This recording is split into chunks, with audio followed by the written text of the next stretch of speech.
จำปาสักนี้เป็นธานีนั้นมีภัยสร้างท่านจงฟังตั้งกันมาแสนนานหลายปีสร้อยสีสมุทรสุดประเสริฐเลิศแห่งคนดีผู้ตั้งธานีกาลจำบานาคนคร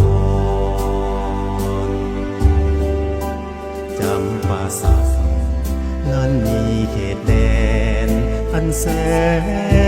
นไกลทางทิศใต้จุดเสียงแสงแคว้นอัตตปือตะวันออกนั้นไม่ลมแดงแดนแก้วเหมือนลือด้านเหนือนั่นคือเขตยางสามต้นคนสามควายตะวันตกนั้นจุดเทิงแดนเขตแคว้นพิมายแสนกว้างใหญ่นักหนาหาเมืองใด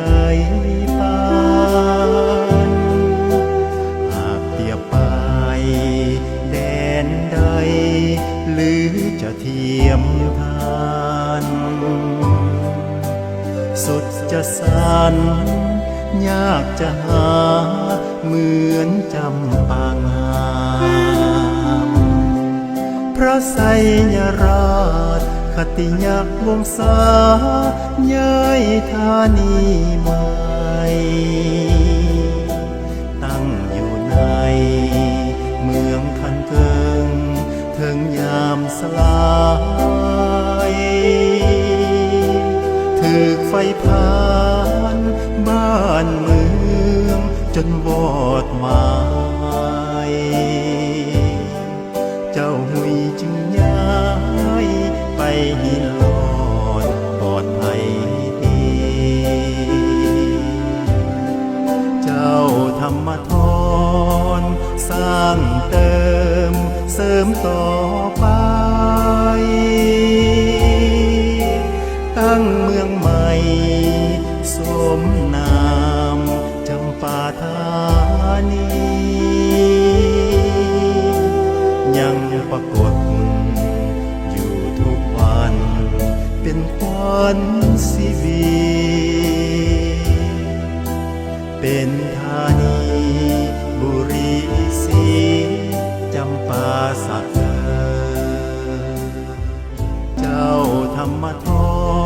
รสร้างเติมเสริมต่อไปตั้งเมืองใหม่สมนามจำปาธานียังปรากฏอยู่ทุกวันเป็นขวัญชีวี